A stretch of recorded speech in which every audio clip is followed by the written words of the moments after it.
He stared at the ledger as if it might breathe.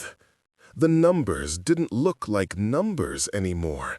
They were a constellation of decisions, servers and shipments, shell companies and offshore accounts. The geometry of a life he'd inherited without consent. Jonah's hands, still imprinted with knife calluses and the faint burn of last night's sauce, trembled when he lifted the page. Eleanor sat opposite him in the study that smelled faintly of bergamot and old paper, watching the way the light caught the silver at her throat. Her expression was calm as river ice, and for a beat he hated her for that calm. "Read," she said. There was no malice in it, only the gentle command of someone used to being obeyed and to giving orders that mattered. He read, the account that handled payroll for a string of warehouses in Joliet, a tech stub in Lincoln Park disguised as a boutique data firm, code names strung like rosary beads, a trust in Geneva, a list of names, liaisons, contractors, men who moved product and men who moved problems. Some names he knew. Marco Moretti, a nephew Eleanor's friends whispered about. Others were strangers, shadowed by titles: Chief Logistics, Director of Encryption, Head of Asset Protection. Beside each line, in a different handwriting, were notations, percentages, drop dates, encrypted keywords.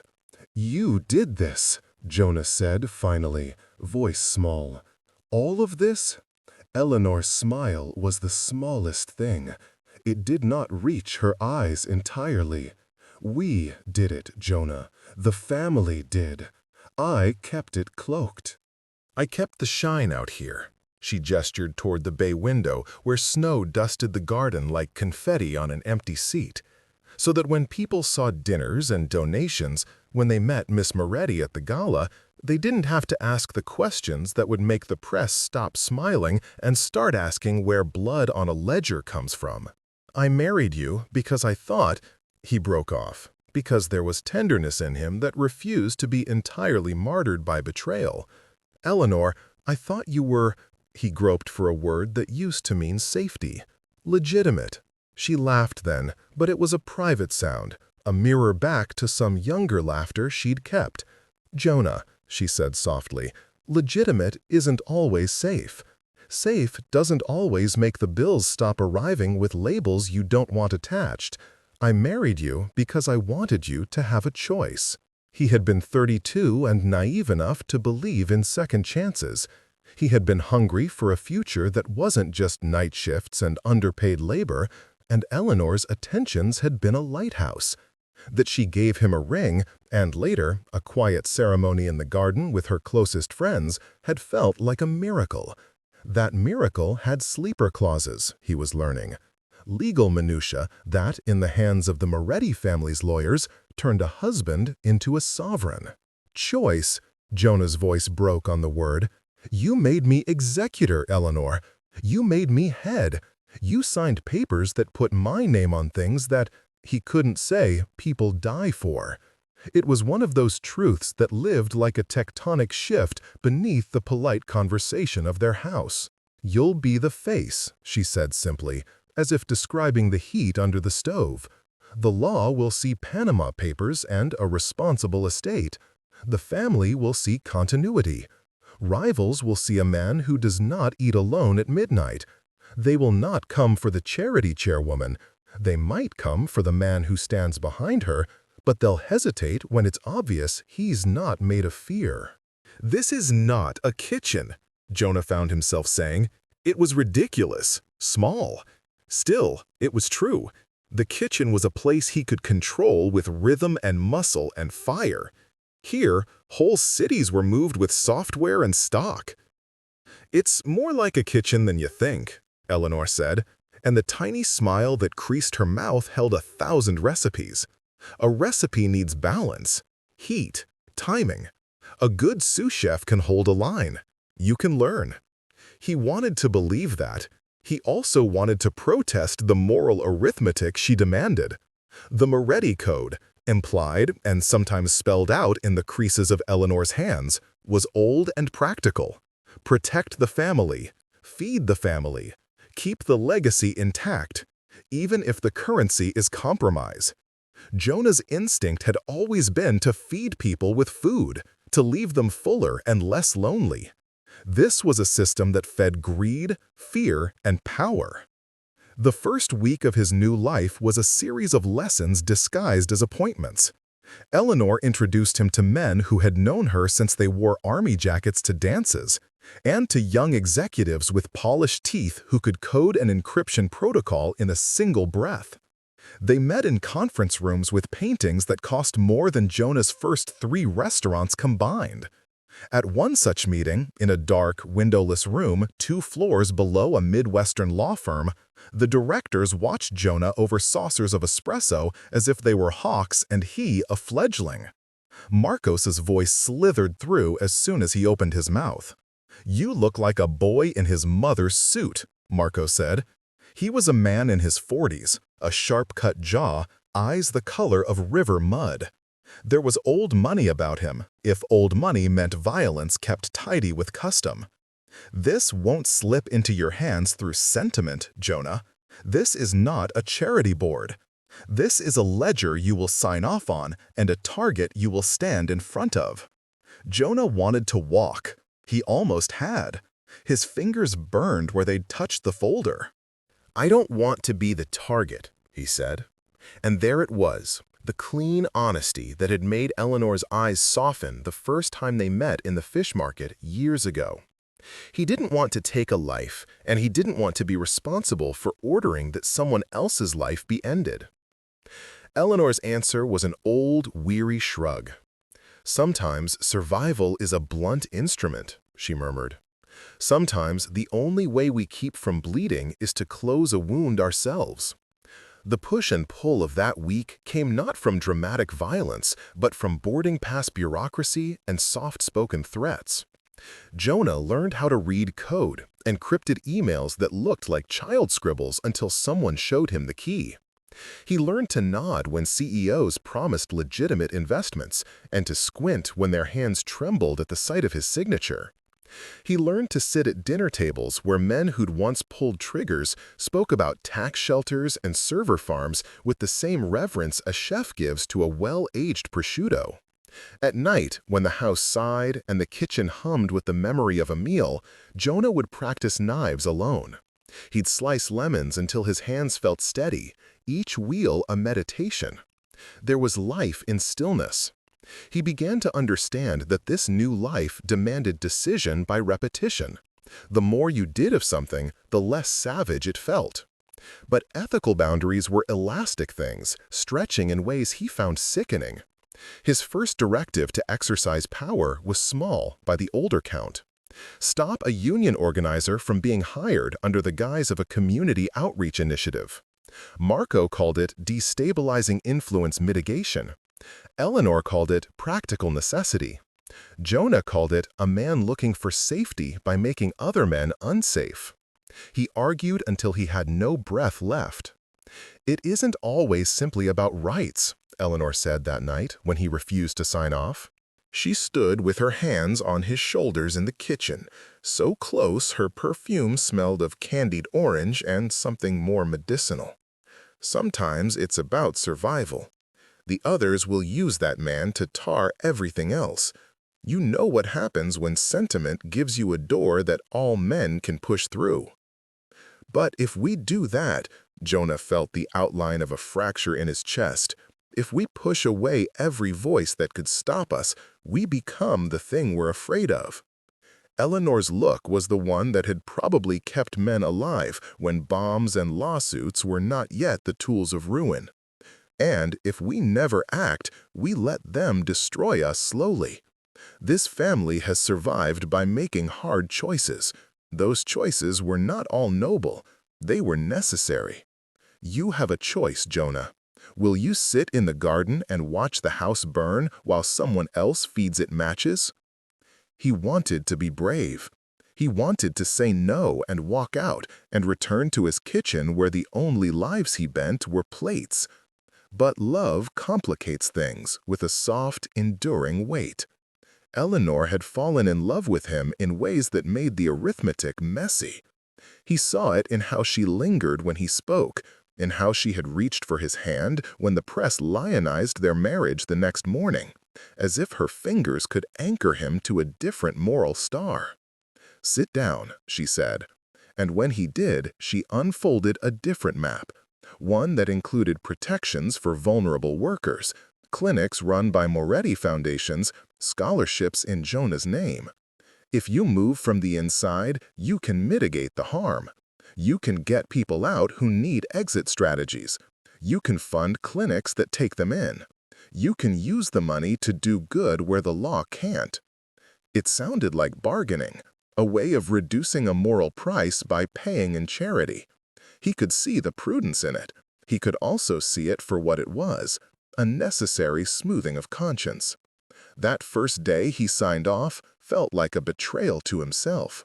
He thought of the union man, the plea he'd made about dignity in labor, and he thought of Rosa, a pastry chef from his old life who had taught him to temper chocolate in a Brooklyn community kitchen and who had died under dubious circumstances 2 years ago.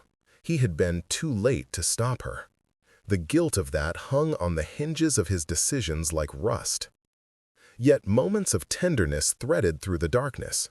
There were mornings when Eleanor would come down to the kitchen in thin slippers and stand watching him cook eggs as if he were performing liturgy. Sometimes she would taste a spoonful and close her eyes as if remembering a child who had moved continents.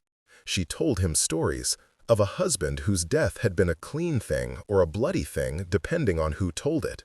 Of nights when she had sat in a chair and kept watch over men sleeping in rooms that smelled of gasoline and fear. Of choices made before he was born, when the world was more blunt and a woman's hands had been the sharpest defense available. "Don't let the men make you think you are weaker than you are," she told him once, and there was a pleading under the command. "You are stronger when you're intact. You will not be used as a lamb, and you will not be made an empty suit. Use your own taste. Use your own hands." He wanted to believe her and took refuge in the simplicity of the metaphor. But power in this world came with termites, small, invisible rots. Marcos's impatience was one. Another was a leak. A dossier appeared online, saturated in partial truths meant to shame, branded with Eleanor's name and Jonah's new title. The headline read, "Chef turned crime figure? The shocking inheritance of Illinois Moretti Empire." It included edited audio of a conversation between Jonah and a logistics chief meaning to propose a harsh solution. The cuts made him sound heartless. The comments section was a stampede of judgment. Jonah's stomach roiled as he watched the comments. He felt naked, his mistakes done in public as if the kitchen mirror had been replaced by an accusatory amphitheater. He could have been the sort of man who retreated then, who shrank under the pressure. Instead, he opened his email and found a note from Lena, Agent Lena Morales, whose name he'd been told to ignore. She was the woman with the soft jaw and the hard diary he'd met only briefly before his marriage. She'd been an unidentified friend at the wedding, an oddity in a circle of polished conservatism. In truth, she was an embedded federal agent who'd once warned Eleanor away from an illegal transaction because a child had been involved. Jonah's instinct was to avoid Lena. Agents were danger. They were the blade to be feared. But the message was tender in a way that irked him. "If you're in over your head, meet me. I can help you protect the people who don't have someone to sign for them." There was a moral blackmail to the text that made him laugh despite the fear.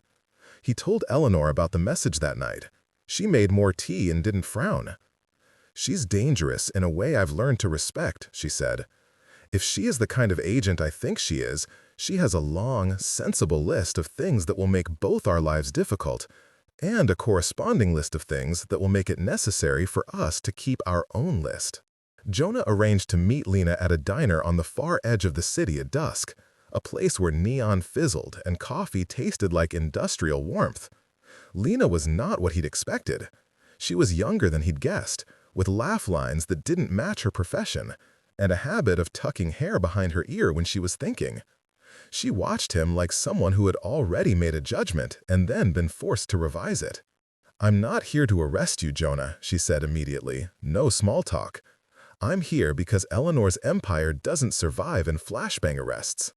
It survives when the people who run it don't have value for human life and when nobody in the system understands the family structure. That means a man like you could either be the lever that breaks everything or the bridge that reroutes it." "You want me to do what?" Jonah asked. "Give you names? Turn on Eleanor?" "No," Lena said, and her voice was soft but firm. "I want you to protect people, not to be a martyr, not to be a spy who will take down the house with a smile. You can use the position you have to shift things, release people from exploitative contracts, move funds for exits, establish escape channels to other countries. You can make yourself useful without betraying every person who sleeps under your roof." The list of what she proposed was careful, plausible. Lena spoke of walls, legal, digital, human. She spoke like a lawyer and like someone's aunt who had learned to cook miserably meals. And under her practicality, there was something else, affection, threaded with frustration. It took Jonah back to a memory of a night when he and Rosa had argued about the price of a loaf of bread, not because it was expensive, but because worth didn't always equal cost. He left the diner more muddled than before. Eleanor found him in the kitchen when he returned, sleeves rolled and a newspaper spread across the counter. She smelled of cigarette smoke, though she hadn't smoked in years, which meant she had been out moving pieces. The sight of him talking to Lena bothered her less than the idea that any man could be the only thing standing between her and ruin. "You met her," she said. There was a steady curiosity, like someone inspecting a new, valuable knife. What did she want? Jonah told her. She listened and folded her hands. "We keep the people who can't be replaced close," she said. "We buy them futures that can't be touched. We make sure their children are educated far from the things that would make them trade dignity for bread. You will learn to ask for what you need." "What if I can't?" Jonah asked, the rawness in his voice a live wire. "What if I don't have it in me?" Eleanor's fingers brushed his cheek in a touch that was startling because it was not for possession. "Then I'll teach you how to make it. But remember, I did not bring you into this to grind you. I brought you because I believed you'd keep your soul. The problem is that souls can be pragmatic. Love can be brutal if it thinks it is protecting you." He felt suffocated sometimes by the weight of that. Love that thinks its protection can become a vice. Eleanor could rationalize almost anything when the atmosphere was right, and that rationalization could be used to justify a brutal economy. Jonah's heart oscillated between loyalty and revolt. Tensions at the house increased when a courier arrived with a plain envelope and a threat tucked inside. Disrupt the northern supply chain or face consequences. The envelope smelled faintly of metal, as if a gun had been held close to it. Marco wanted to strike back with force, to send a message so loud it would hum for months. Eleanor wanted to strike back with law and with money, to buy silence where possible. Jonah proposed a third way, but couldn't articulate it. He told them he would meet with the union organizer, hear the grievances, and attempt to draft a program that offered legitimate wages and retreat from violent suppression. He argued for transparency in hiring and for contingency funds. Marco laughed. "You're idealistic, chef? This isn't a soup line where you ladle out good intentions and it feeds the hungry. The more you talk about rights, the more enemies you print." A fight erupted that night, not with punctured flesh, but with certain unkind words that left scars deeper than knives. Marco accused Jonah of being soft. Jonah accused Marco of being a bully. Eleanor stepped between them like a ship's mast and banged her palm onto the table so the dishes jumped. "You are both missing the point. We cannot let the family become a ledger of hatred and expediency. If we make decisions only with a ledger, we lose the hearts of the people who keep the rooms tidy and the engines running. But we can't be weak, Marco insisted. We show weakness and they come to take everything. What is strength? Eleanor asked. Her eyes swept the faces around the table. Is it the ability to make threats? Or is it the ability to protect as many as you can while not exploding into the very violence we despise? You're a man with scars, Marco, I know, but even scars heal if you let them. The argument ended with no resolution, as arguments about power rarely do. Jonah lay awake that night feeling the acute vertigo of someone who had just learned he was perched on a knife's edge. He had always loved kitchens for their honesty. A bad sauce cannot be lied into being good. Here, the sauces were human systems, and it was impossible to tell a good from bad by taste alone. In the weeks that followed, Jonah pushed. He created pilot programs that sent Moretti funds into retraining initiatives. He used his signature to authorize transfers that paid off leases for women escaping exploitative work. He sat in rooms with masked hackers and insisted humane solutions be considered in logistics, and they looked at him as if he were a strange currency. Some men responded with grudging respect. Others called him naive and made deals to undermine the programs. Jonah also failed. A construction crew he authorized was attacked, though the attack took no lives. It scorched a wall and poured blood into the media narrative. The papers did not print, "Man trying to do good attacked." They printed instead, "Moretti interests blamed for violence." The family blamed Jonah for being overconfident. The city called for hearings. Even allies began to step back and wonder whether the new face of the Moretti machine made them a liability rather than a shield. Eleanor's hand was a constant presence through it all. Sometimes it comforted him like a warm glove around cold fingers. Sometimes it felt like a bandage that hid a deeper wound. She never stopped being firm about responsibilities, but there were evenings where she would crumble into his kitchen and bury her face in the crook of his arm, a small woman who had ruled with iron until iron had become an enemy. "You are making enemies," she whispered once, the tremor in her voice more concerning than any threat. "If you are not careful, Jonah, you will be forced into the kind of decision for which neither of us will have a good name." Jonah wanted to believe he could carve a new way. He wanted to insist on a life that didn't require a thin veneer of cruelty. But the world was not set up for idealists, and the internet was not federal. It was a place where slander spread faster than truth. He learned that a single leaked file could set men to hating him. He learned, too, that those same leaks sometimes kept someone alive by redirecting attention, by confusing enemies. The moral chessboard was complicated. His pieces were people, not pawns. The act closed on a moment where Jonah stood on the threshold of the Moretti warehouse, a place that smelled like oil and old cardboard, and watched men unload boxes under the yellow light. He was wearing a jacket he wasn't used to. His hands didn't fit in the pockets the way they fit around rolling pins. Marco approached quietly, leaning on the rail.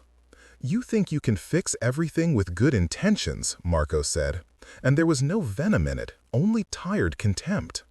"Good intentions don't pay for bulletproof glass. They don't make people stop looking at your neck."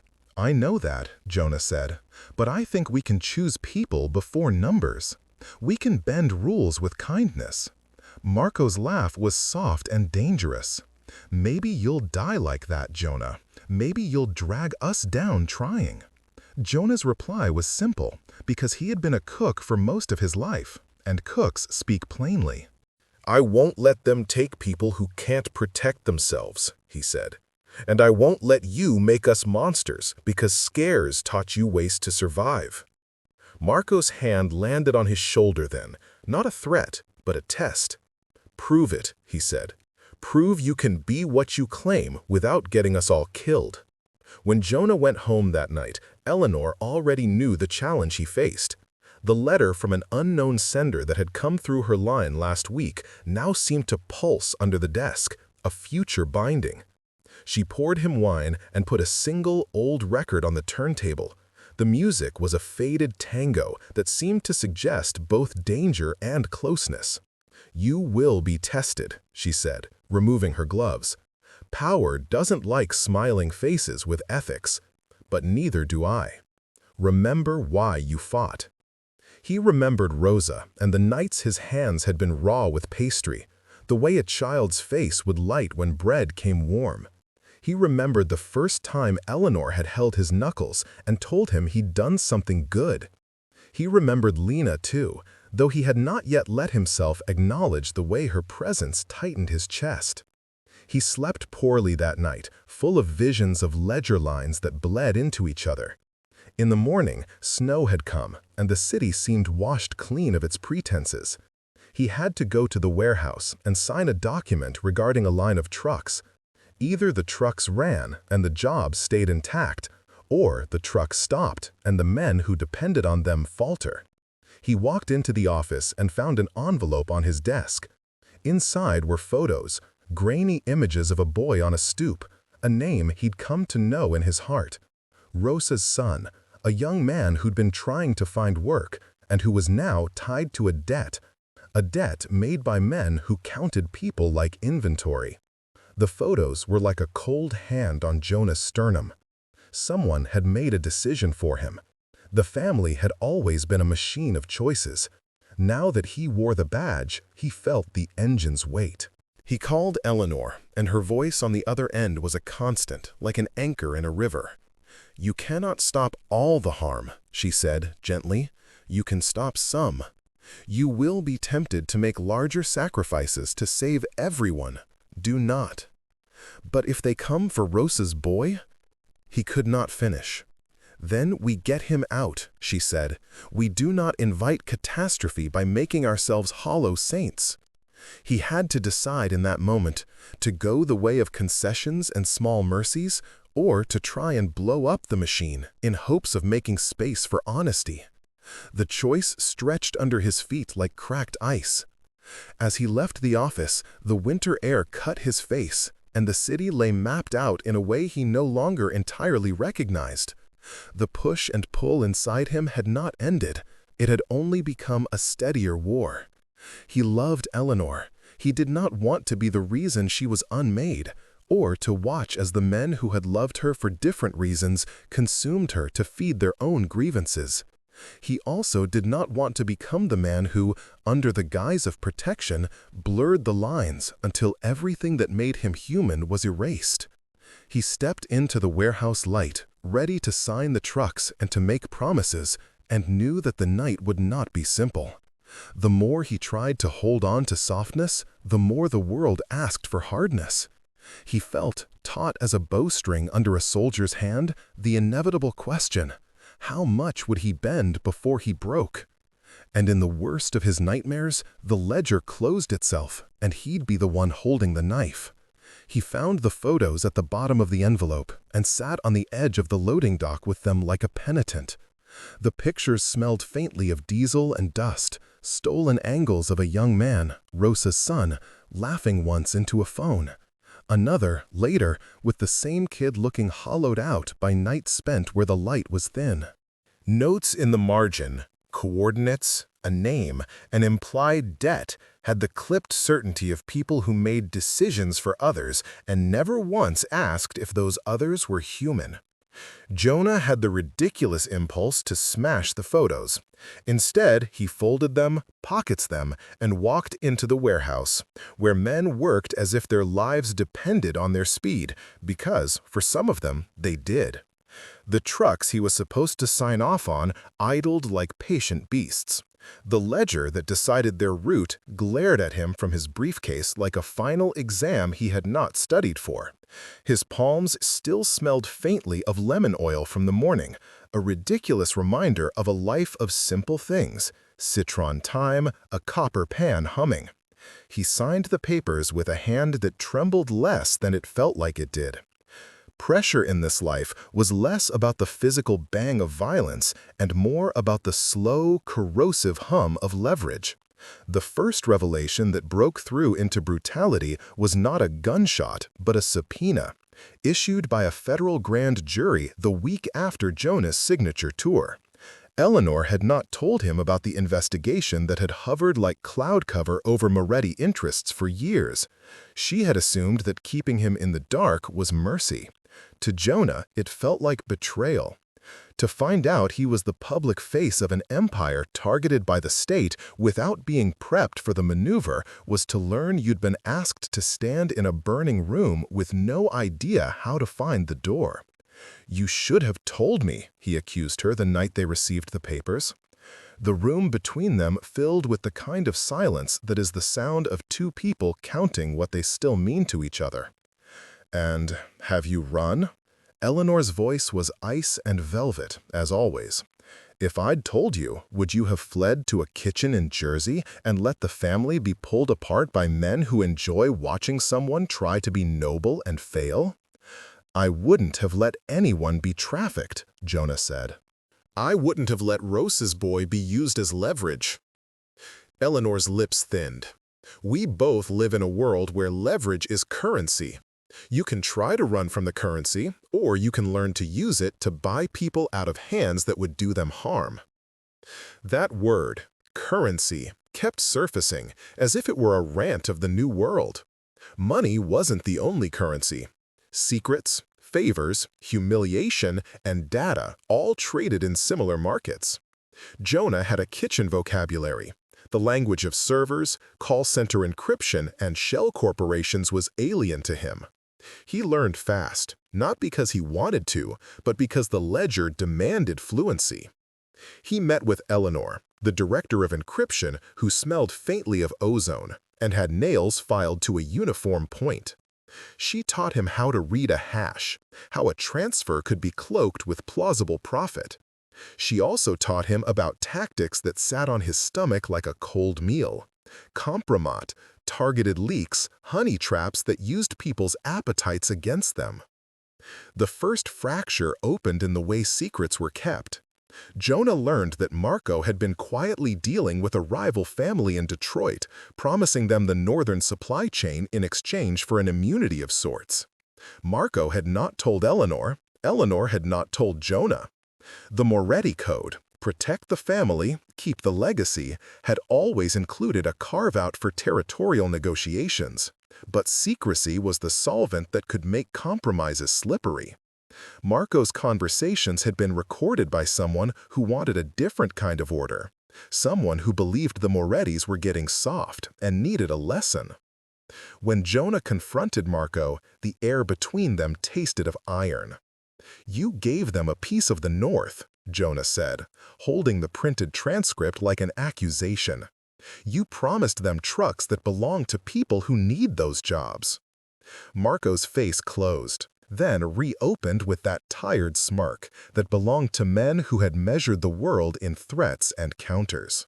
"We either make friends or make bullets," he said.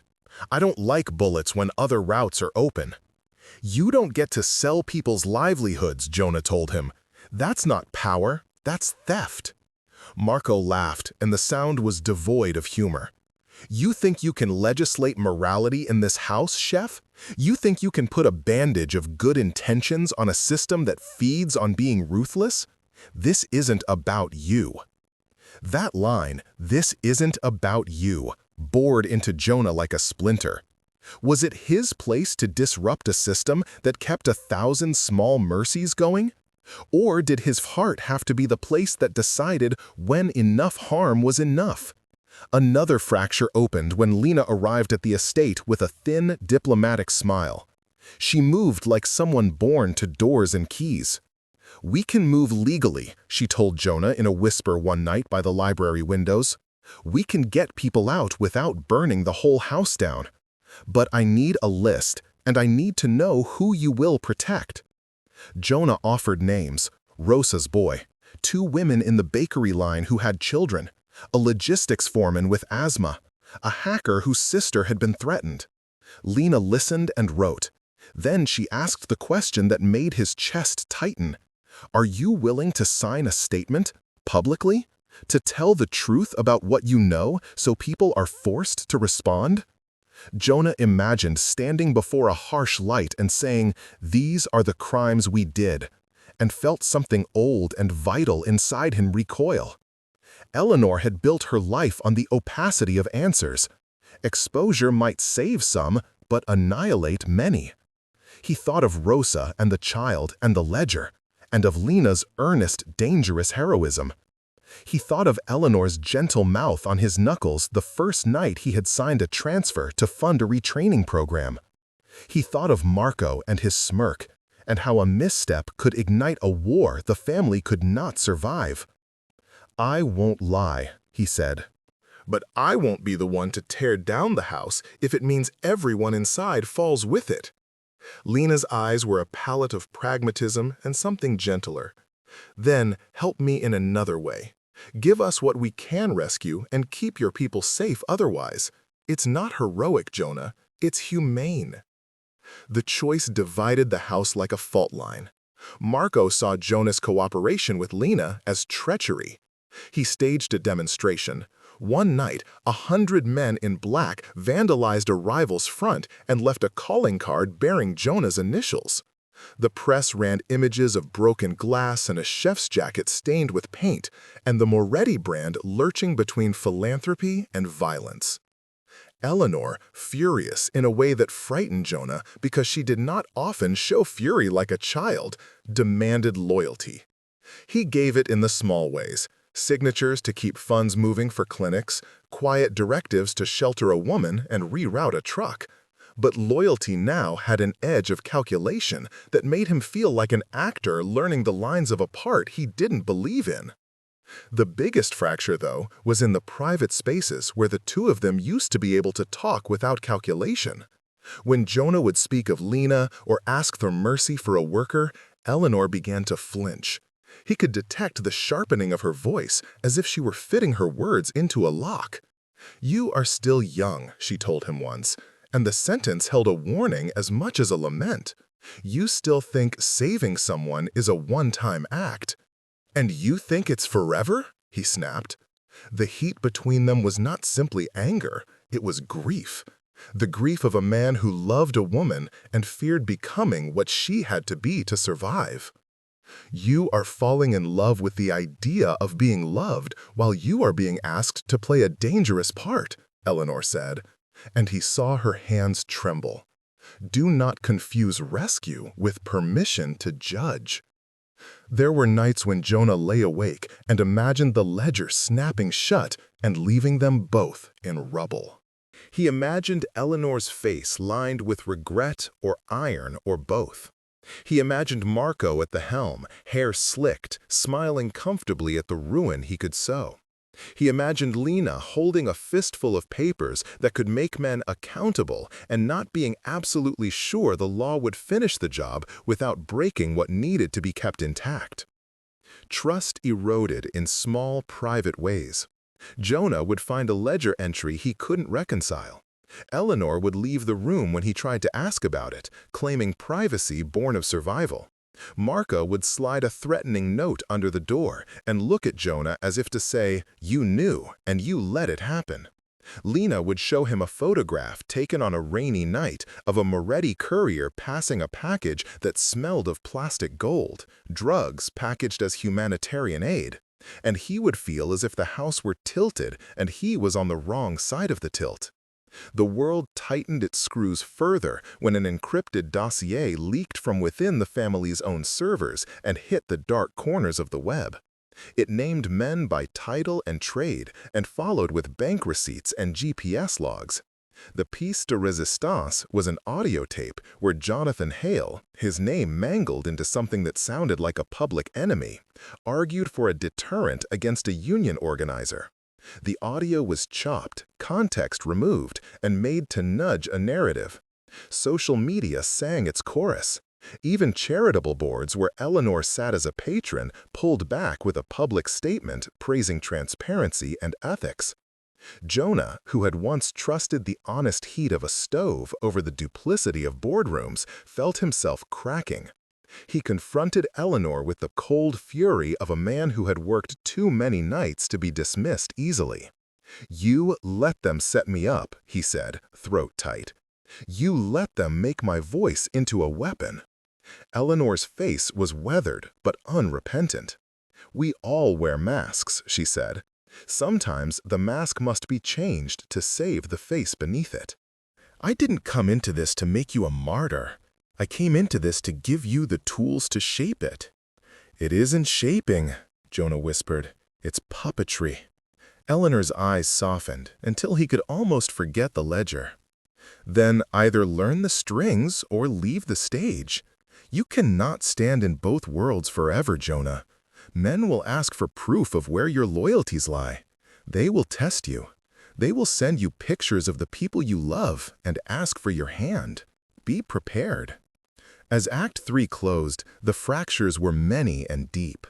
Marco had made a move in Detroit.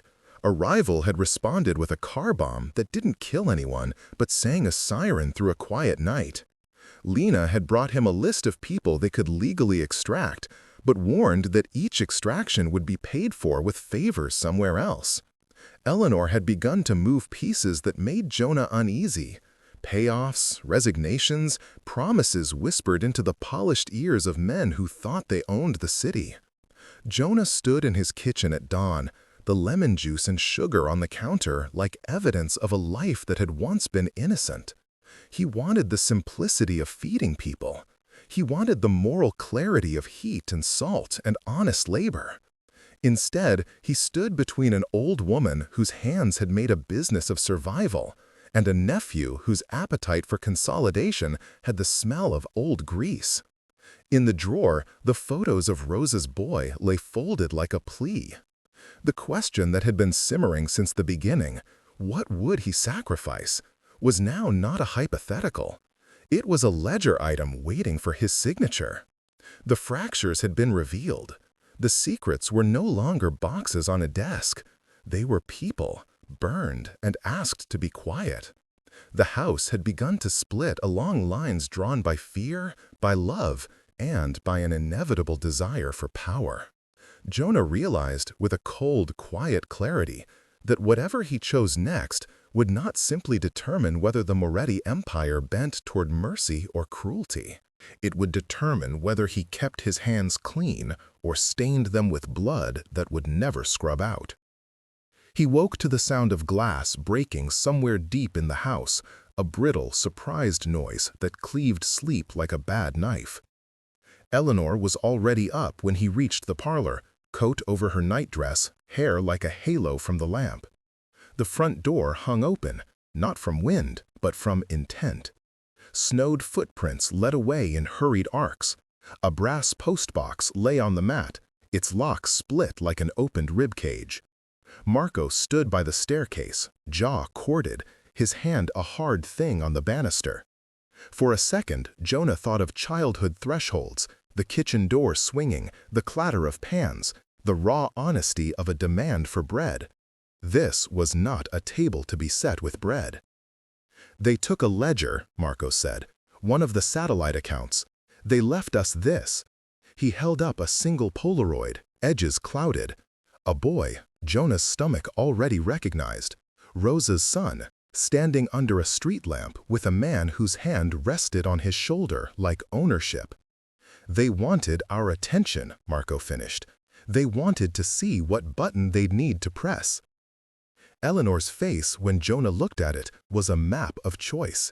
There were lines in her forehead carved by years of choosing wrong and of choosing true. She did not move like a woman to be pitied. She moved like a woman who had been the storm and the harbor. "We do not give them the boy," she said simply. "We make them regret asking." Jonah felt something inside him snap and rebend into a decision. The last act had forced him into a silence that was heavy and guilt-laced. Now it demanded language. He walked out into the cold with them, Eleanor at his side, the smell of bergamot and steeled resolve. Lena met him outside the gates in plain clothes and a face that told him she had expected worse. Her hand closed around his, and in that pressure there was a kind of permission and a kind of warning. "We can get him," she said. "But we do it my way, and you do what you must to make them stop looking for leverage in children." He had promised not to choose a confession that burned everything. He had promised instead to be the kind of leader who diverted harm. Lena's plan required ruthlessness and theater, a staged transfer that both satisfied the rivals' hunger and exposed the men who trafficked in leverage. It required Jonah to be the bait and the blade at once, to step into a public role and to let himself be seen, to sign something that would expose their network and leave them vulnerable to legal action that needed precision, not grandstanding. "You want me to be on camera?" Jonah breathed, meaning everything and nothing. Being seen in this life was a kind of death. It made you legible to enemies and to law alike. "I want you to look like you're making a payment," Lena said. "I want the cameras to catch you. I want your face to be the one they remember when we pull the string. Then we choke their middlemen with subpoenas and take out their assets. But you have to do it. No one will believe an empty suit. They have to see hands." It was a sacrificial theater. Play the giver and then the judge. Eleanor watched him with a quiet that felt almost like prayer. "If you do this," she said, "do it for the boy. Do it for Rosa. If it costs us our polished reputation, we'll build a new one. If it costs me some friends I have had for half a century, I'll pay it. But you have to mean it." Jonah had been a man who thought knives were for feeding, not for sacrifice. But love had quietly taught him that sometimes the blade was a bridge. He agreed, and in agreeing he felt the familiar panicked sweetness of stepping into heat. The execution of the plan was a choreography that smelled of diesel and perfume. They arranged a transfer in the dead of night at a private brokerage in a building that usually housed tax attorneys and forgetfulness. Jonah sat under a bright lamp as cameras, rigged with Lena's quiet legal leverage, rolled. He signed a paper that looked like a check but was coded, a promise of a transfer to a shell that rippled into the hands of the rival's visible front. The rival's men took the package and fled into the night. The second act of their plan detonated with a different kind of thunder.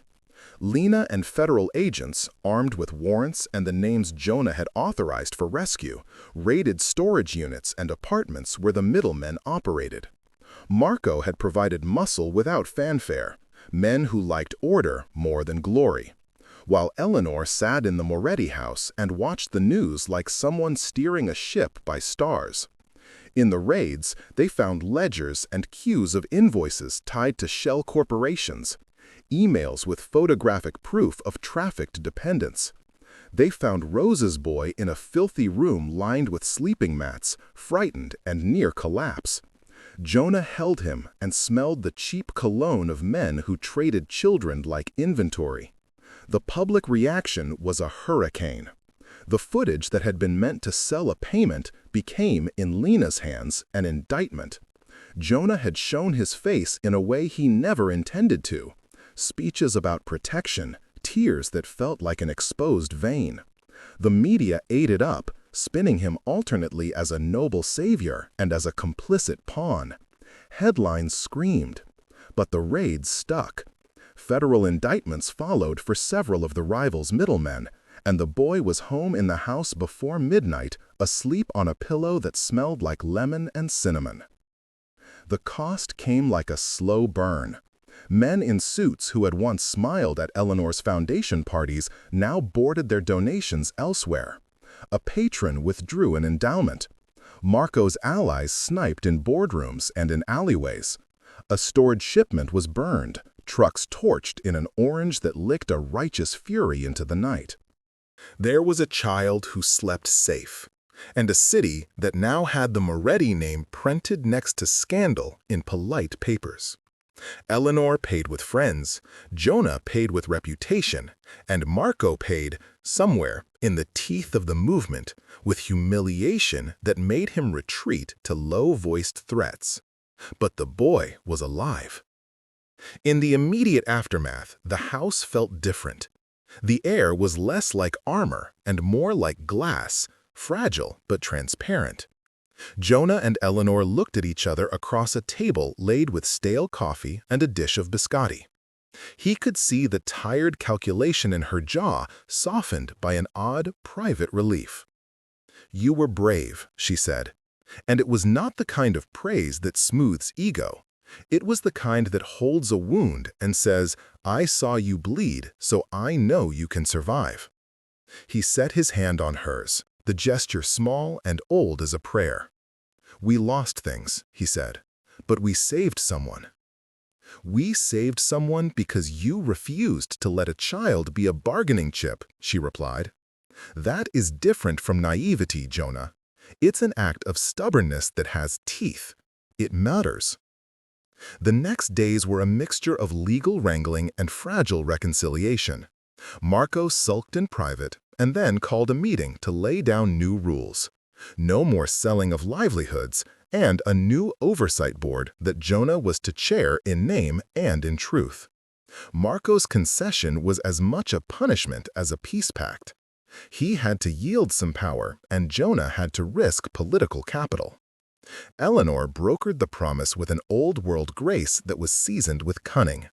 She traded favored shipping lanes for guarantees that no children would ever be used in leverage again. The men who had trafficked were in federal custody. There were costs intangible and cruel. Eleanor lost her place on a philanthropic board whose president publicized a statement distancing their charity from unverified allegations. Jonah was splashed across opinion columns. His culinary career was fodder for 1,000 think pieces about morality and power. Yet in the small rooms of the house, in the quiet where breakfast was made and hands were held, something repaired itself with a soft pressure of tenderness. Their marriage, which had begun as an odd harbor, reshaped into a partnership that no longer hid its transactions in satin. It bore its bargains in the open, like a scar that taught restraint. The reconciliation between Jonah and Eleanor was not a single moment, but a series of tiny reparations. He learned to read accounts with a new moral lens. She learned to let him veto cold decisions, even if it meant losing a contact or two. They negotiated power the way she had once negotiated with mayors and with men with guns, by bringing down to the table the thing most feared: honesty. When Jonah asked for an audit of the warehouses that had once been purely logistical, Eleanor agreed, acknowledging that secrecy had protected them for years and had also eroded their humanity. She taught him to give orders and then to apologize when they had been harsh. He taught her to taste a sauce and declare if it needed salt. But the deepest sacrifice came from Jonah in a form none of the men with ledgers could have predicted. He renounced the idea of stepping back to the kitchen as if that would make everything clean. He accepted that leadership here required him to be seen in ways that terrified him, to speak for those without mouths in rooms where transactions decided futures. He also asked for one thing in return: a promise that the family would prioritize exits for the exploited, funds for schooling, and a binding clause that no child's face would ever again be used as currency. Eleanor gave that promise by placing her old, lined hand over his and swearing it in a way that felt more binding than any lawyer's ink. She had loved him for reasons that had never been purely strategic. The choice to ask him into the role had been pragmatic, but the choice to keep him, now in battle-scarred partnership, was devotion. The final scene of the act was quiet and merciful. Rose's boy sat by Jonah in the kitchen, legs swinging, cheeks full from soup. Jonah had cut an orange into neat wedges and watched the child eat like someone who had stolen back a life. He felt Eleanor's presence behind him and then her hands on his shoulders, warm and present. They did not speak of the indictments or of the men who whispered threats in the night. They simply existed, an old woman and a young man and a child, 3 people whose lives had intersected in a house that would never be simple again. Outside, snow began to fall, softening the city. The ledger still existed, so did enemies and the endless arithmetic of power. But for a breath, Jonah let himself believe that mercy had teeth and that love could be a weapon as well as a refuge. He had become, overnight, the face of a complicated empire, but he had also claimed a hand in shaping it into something that, while still dangerous, might one day hold more than a ledger's cold, indifferent rows. Morning came like a held breath. The house smelled of lemon rind and healing. Someone boiled broth and a radio stitched low news into the morning. Jonah stood at the sink with a mug cupped in both hands, palms warmed by a routine that was still half kitchen and half armor. Eleanor came behind, her fingers finding the small of his back like a compass. The touch had once been command and now felt like benediction. They moved through days that were both repair and reckoning. Meetings continued, subpoenas pressed, and Marco prowled the margins with patience that smelled faintly of old oil. Between briefings, they learned small mercies. Jonah learned to read ledgers for whom to save. Eleanor sat through town halls and said the word sorry aloud. Rose's boy started school 2 weeks later. Jonah walked him to the bus, his palms worrying a backpack until the child looked braver than he had earned. Lena came with forms and a sideways smile. The agent's restraint had become a kind of ally. Marco softened in public posture, grudging respect threatening his tone. Donors left, shipments rerouted, old friends vanished. But some rooms exhaled. A foreman bought an inhaler. A child slept without the smell of diesel. Apologies were worked like contracts. He taught her to taste for salt. She taught him when a decision must be made and how to hold the blow without becoming the blow. They argued and repaired, learned to ask and to settle. One evening, Jonah cooked lentils and lemon chicken. They ate by lamplight, and Eleanor reached across the table. Her hand was a map of years. His knuckles carried a softness that had learned to be weapon and refuge at once. "We did something," she said, voice small. He squeezed her fingers. The ledger waited somewhere not in the kitchen. Inside, a boy laughed at a small joke, and the sound was its own kind of victory. They had not cleansed the world, only shifted balances. Power still hummed outside like an engine, but within these walls, tenderness had a seat. Eleanor kissed his knuckle, the gesture an old pact renewed. Snow fell soft beyond the window, making the city anonymous. And for a breathed moment, Jonah let himself believe a different future might be possible. A life where mercy keeps teeth, and love is both weapon and tenderness.